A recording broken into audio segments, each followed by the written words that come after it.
Yeah, so the next film on the docket that we're going to talk about that we watched was the 1990 crime drama thriller gangster picture, The King of New York, written and directed by Abel Ferrara. Previously on the show with his directorial, or his, it's actually his second feature because he made a porno feature before that. Yeah. But really, it's like his debut, which was the sort of grindhouse exploitation film, The Driller Killer, Mm-hmm. which was also written, directed, starring, produced Abel Ferrara. Yeah. Uh, and then we've also seen The Bad Lieutenant as Mm-hmm. well from 1992, which came out 2 years after The King of New York. The King of New York is starring Christopher Walken and Larry Fishburne. There's a few people in it, like Steve Buscemi's in it, right? Steve Buscemi's in it. Giancarlo Esposito. Wesley Snipes is in it. Yeah, Wesley Snipes is in it. Yeah, it's a lot of people. This is actually a pretty big movie. Mm-hmm. You know what I mean? It is. And you can see this is like a bigger, more ambitious film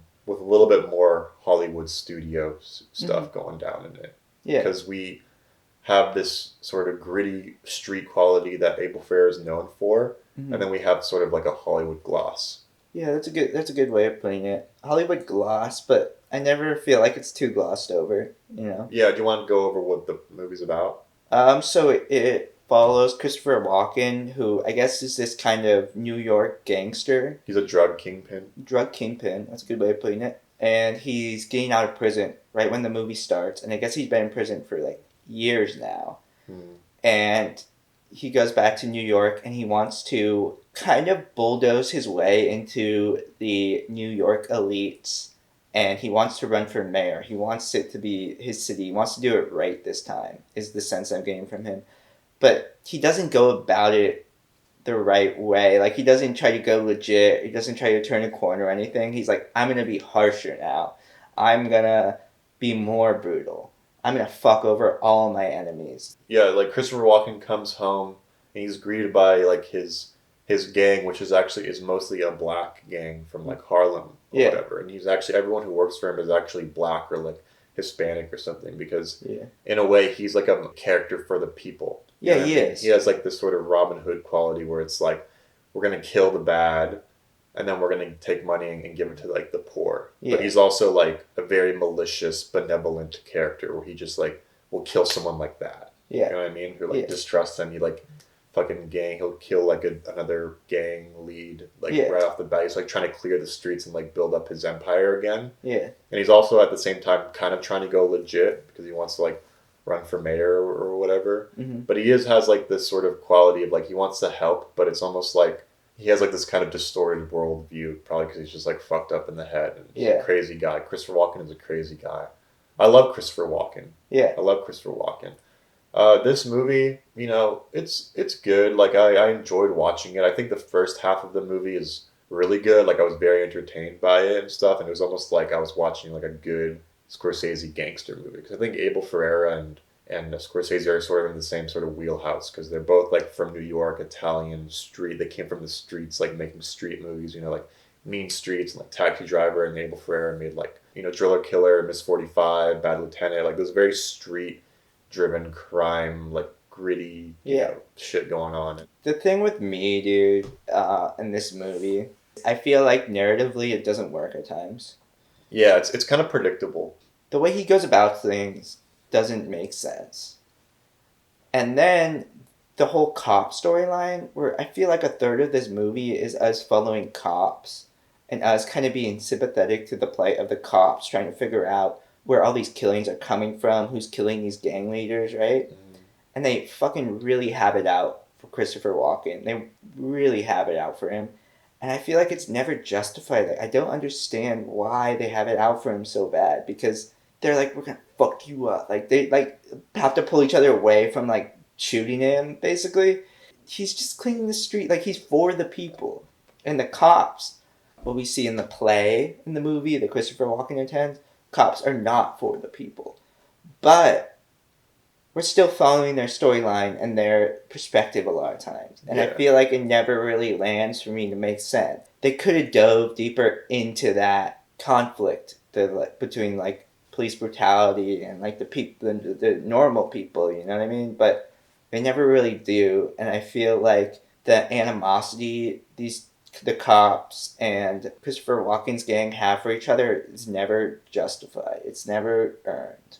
Yeah, maybe there was kind of maybe a disconnect in that. I don't think it was like the tightest script ever. It's kind of more about this world building with these gangsters and the streets of New York, which Abel Ferrara does really well, but also like you're saying during the movie, you kind of felt this sort of late 80s Hollywood gloss that doesn't necessarily work for that gritty New York feel, you know what I mean? Like there Yeah. wasn't there's still like I mean this movie came out in 1990, so we're coming off the 80s, right? And this is pre, indie revolution of the 90s where everything kind of went back to like a darker time, you know? Mm-hmm. There's like definitely like the Hollywood studio gloss that they do and the kind of like a little bit of some dated techniques with like the music and the shots and the sentimentality of everything. And I feel like this movie kind of does follow like a typical gangster rise and fall formula in Mm-hmm. a way where it's like Christopher Walken comes out and he starts doing all this like bad shit and the cops are after him and then there's like a slow downfall and you could kind of see it coming with like what's going on and especially like Larry Fishburne. You're like Larry Fishburne is like just a hothead like Yeah. you know guy who's definitely you're like, oh yeah, this guy's gonna die. Like this guy's for sure gonna die. He's Yeah. like he's too out of control for this. Like that typical type of character that's just like gonna go out of control and be killed. And that's like, I Yeah. mean, it's kind of predictable what's gonna happen. But he was the best character in it, dude. Yeah. Laurence Fishburne's like so good in this. Yeah, I like the scene where he goes into the chicken shop. Yeah. Yeah. And stuff. And you kind of see like what this gang's all about from this one scene because he goes in there and he's like telling the guy what to do and shit. And then like he gives them money for the kids to play the games. You know what I mean? Yeah. He's like, you can play the games. Like, I'm gonna give you like some cash and this is for you. And he's like, they're trying to spread the wealth a little bit. Yeah. And it never felt believable to me that Christopher Walken fit into this game. All like the hip hop music at the beginning. And Oh, I love stuff. dude. So that's another thing I liked about it was like how much hip hop was in it. Yeah, there's good I hip like hop. that. Yeah. But I never got the sense For like that 1990, like that's like before the golden age of hip hop. Yeah. Like there's a lot of hip hop for a guy like Abel Ferrara to put in there. Like Scorsese would never put hip hop in his movies, but that felt like definitely more realistic with the connection of like these like Harlem drug dealers, bro. Yeah. But I never felt like Christopher Walken was like part of it. I always felt like he was like their leader, but they had like an understanding. It's never like he was like part of the group. I don't know, like Christopher Walken dancing to hip hop just like looked so fucking weird to me because he was not dancing to the beat, and it was like I don't know, it was weird, dude. Yeah, and they like to like party and stuff. Too, Yeah. Oh, they love to party, dude. Like that's pretty much all they do the entire movie.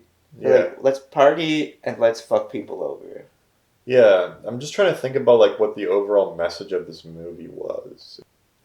I mean, there's the Robin Hood commentary is kind of what I picked out from it, like this gangster who steals from the bad and gives to the poor, but also has his own destructive path, which is not necessarily like the best way of going about things, right? Yeah.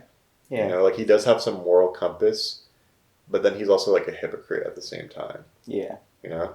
I kind of felt like that as well.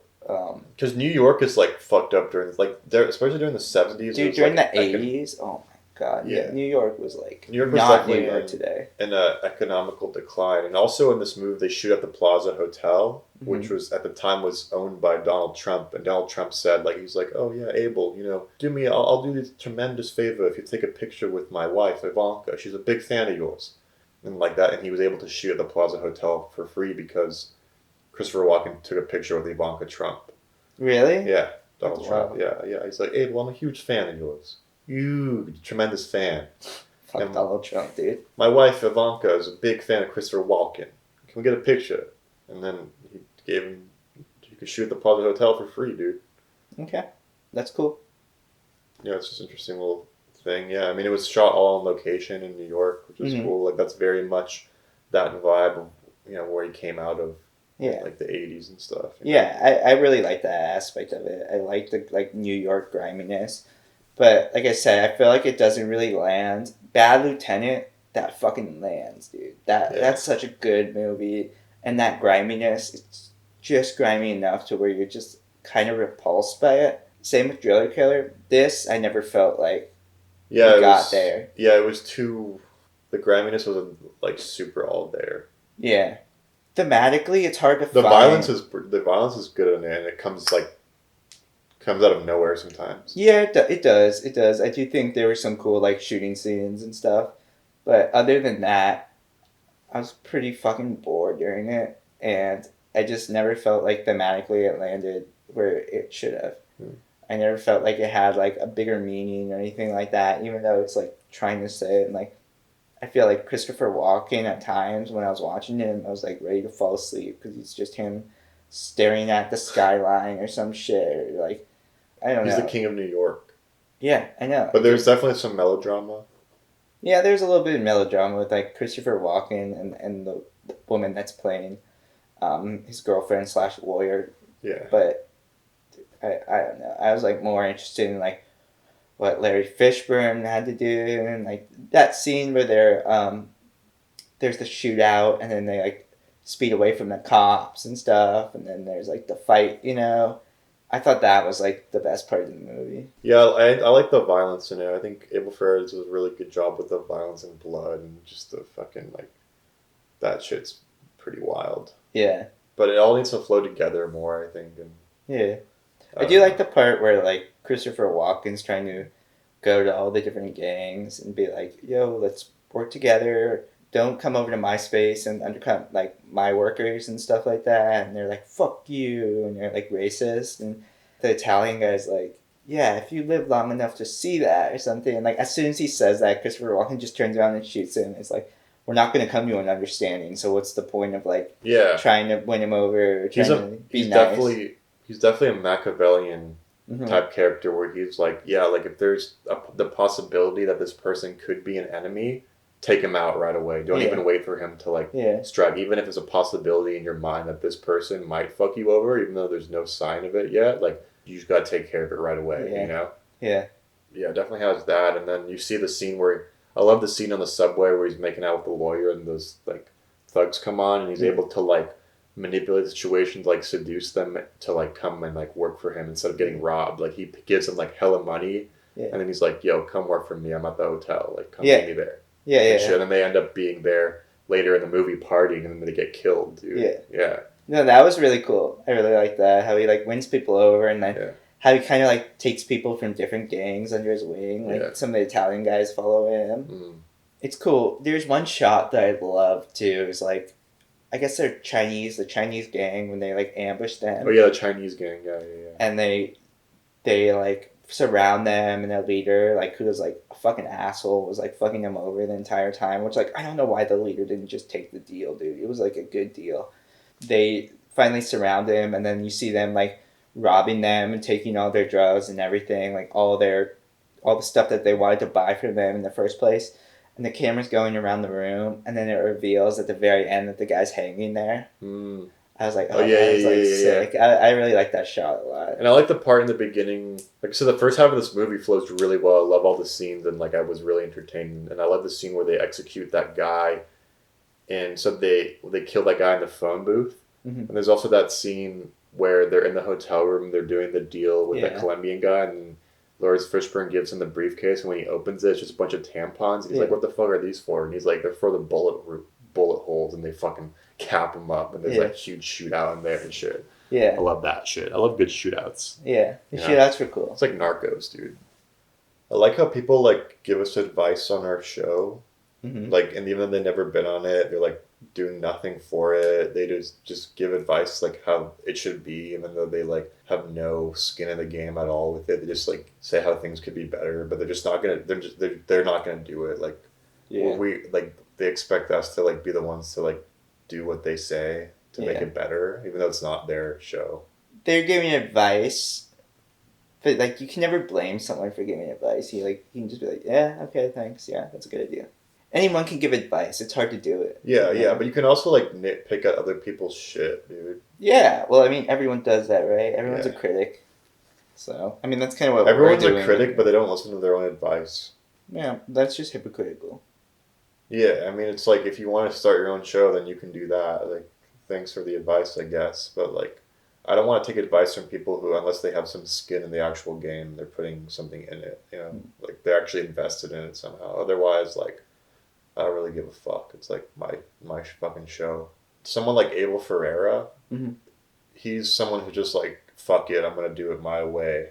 I'm Hmm. just gonna do it my shit. I'm gonna fucking be in my own movie and make it my way, you know, not Yeah, listen to anyone. yeah, he's an artist, dude.